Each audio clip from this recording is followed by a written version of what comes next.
Ya pemirsa, bersama saya sudah ada Indra Herlambang. Yeay, apa kabar Bung? Ketemu lagi. Salam kita. sehat Bung ya.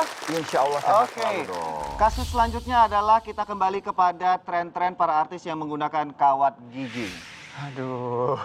Dalam arti kawat gigi itu kan itu banyak faktor kenapa orang akhirnya menggunakan kawat gigi. Salah satunya adalah tren. Iya. Sebagai seorang presenter yang membawakan info-info seputar selebritis, ada yang jadi inspirasi nggak seorang selebritis masang kawat gigi? Akhirnya Indra pengen pasang juga. Nah, saya ngelihat nih ada beberapa teman, bahkan kayak teman sendiri gitu yang emang sahabatan, mereka memang menggunakan kawat gigi untuk memperbaiki bentuk giginya aja, bukan cuma untuk masalah kesehatan aja, tapi juga kecantikan, Kecantikan, gitu. Dua-duanya dapat keren, kan? nih, ya kan jadi kelihatan Iya. keren kalau senyum kan. Udah kelamaan senyumnya. Ini masih belum rapi dong, saya Oh. pengen ngerapiin, cuma salah satunya yang bikin saya khawatir agak susah ngomongnya nanti kan kalau ada itu kan. Oh, biasa ada perubahan. Mungkin hanya saja beberapa orang memang di waktu-waktu tertentu setelah menggunakan kawat gigi itu butuh adaptasi. Salah satunya adalah lapisan mukosa pada rongga mulut kita. Lapisan Oke. mukosa ini letaknya bisa di area bibir. Mungkin lebih gampangnya lagi nih, ini ada contohnya. Area bibir ya. Ini kan rongga mukosa lapisan mukosa di rongga mulut. Kemudian ada lapisan yang di lidah. Lalu di gusi bagian dalam atau di pipi bagian dalam. Nah, lapisan-lapisan mukosa yang tadi disebutkan itu adalah tempat-tempat di mana sering terjadi lokasi sariawan. Aduh, itu yang nggak enak ya dok ya, sariawan. Emang pernah? tuh ya. Aduh, sering. Saya nggak pakai kawat gigi juga sering kadang-kadang sariawan gitu kan. Tapi biasa kalau Indra mikirnya kenapa ngalami sariawannya karena apa? Kegigit kalau saya biasanya sih. Jadi kayak ada luka yang terjadi di rongga mulut. Dan setelah itu akhirnya lukanya nih nggak sembuh-sembuh sehingga jadi sariawan. Bener nggak sih dok? Oke, ini bicara masalah penyebab sariawan yang dikenal dengan nama stomatitis aftosa pemirsa. Penyebab utamanya memang belum diketahui secara pasti. iya? Tapi faktor-faktor resiko, faktor pencetusnya beragam. Salah satunya tadi ya, kegigit, luka tidak dirawat dengan baik, akhirnya infeksi. Oke. Sariawan ini adalah iritasi atau perlukaan pada lapisan mukosa mulut tadi. Tidak dirawat dengan baik, makin lama makin parah dan dia menyebar ke titik-titik lainnya. Para penonton dan juga tadi keresahan dari Indra mengenai kawat gigi dengan hubungannya terhadap sariawan. Nah. Memang yang harus diperhatikan di sini hampir kebanyakan orang di awal menggunakan bracket atau kawat gigi Indra, mereka itu kan tanpa sadar terjadi pergesekan. Pergesekan antara kawat atau jenis kawat gigi yang digunakan dengan beberapa lapisan mukosa, salah satunya adalah pada bibir. Di bibir ya. Apalagi kalau orang yang kebiasaannya apa Karena itu? Suka gitu tuh. Karena kan ada proses penyesuaian yang saat pertama sebelum pasang kawat gigi volumenya mungkin satu, jadinya dua kan? Iya. Karena nggak biasa aja tuh Nggak dok, akhirnya biasa suka gerak-gerak ya. kayak gitu. Nah pergesekan kalau cuma tadi yang Indra praktekkan is oke, tapi biasanya dia kayak yang nggak enak, jadi bibirnya kayak di lapisan ke gigi akhirnya ada pergesekan.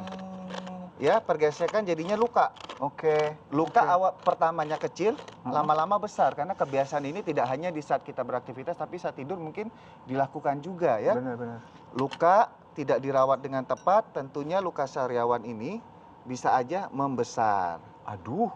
Nah, Nah, kayak gitu tuh dok, rasanya nggak enak banget. Oh my biasanya god. kalau sudah lukanya membesar, merah, terasa perih, bila dipicu dengan kayak sikat giginya dengan posisi yang salah atau tekanannya keliru atau beberapa makanan pedas, minuman dingin yang disalahkan minuman atau makanan pedasnya. Padahal bukan itu penyebabnya, itu hanya faktor pencetus yang memperparah situasi luka yang awalnya ringan pada daerah lapisan mukosa rongga mulut akhirnya tambah parah.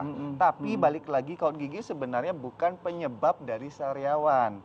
Gesekannya kemudian tidak terbiasa atau belum adaptasi gitu. Jadi kalau diperhatikan tadi kan awalnya bukan langsung luka gede kan, Indra? Iya, kecil Awalnya dulu kan kecil. gesekan. Di saat luka kecil inilah kita harus menjaga kebersihan rongga mulut. Oh, itu ternyata. Yang pasti pemirsa, saya juga punya solusinya nih. Saya selalu ya sikat gigi dan berkumur dengan Albotil Concentrate yang sudah diencerkan. Obat ini udah 77 tahun di dunia dan 38 tahun di Indonesia dan keamanannya udah terbukti. Fungsinya ini sebagai antiseptik yang dapat membunuh kuman dan mencegah infeksi. Dan cara ini efektif sekali nih mengatasi bau mulut, juga mencegah sariawan. Selain itu kerjanya sebagai hemostatik dan astringen yang dapat mempercepat penyembuhan sariawan. Nah, cara pakainya cukup mudah. tinggal tetesin aja 10 tetes ke dalam segelas air atau 200 ml air ya. Terus diaduk-aduk, kemudian dikumur deh. Nah, setelah itu bilas kumur dengan air bersih dan kalau ada sariawan, tetesin aja ke cotton bud, terus tempel ke sariawannya sampai meresap. Albotil ini aman digunakan tanpa merusak mulut karena formulanya yang berasal dari Jerman dapat menghentikan perdarahan dan menutup luka terbuka dengan cepat secara selektif. Sekali oles, sariawan langsung sembuh. Sariawan dan bau mulut tuntaskan dengan Albotil Concentrate. Kecil barangnya, besar khasiatnya. Ya, tepat sekali Indra. Jadi pada dasarnya kebersihan rongga mulut itu juga penting, tapi kebersihan di dalam arti adalah meningkatkan daya tahan tubuh itu juga penting, terutama Caranya. dari buah-buah dan sayuran yang mengandung vitamin C ya. Oke, pemirsa masih banyak informasi lainnya. Jangan kemana-mana, tetap di Dr. Rose Indonesia.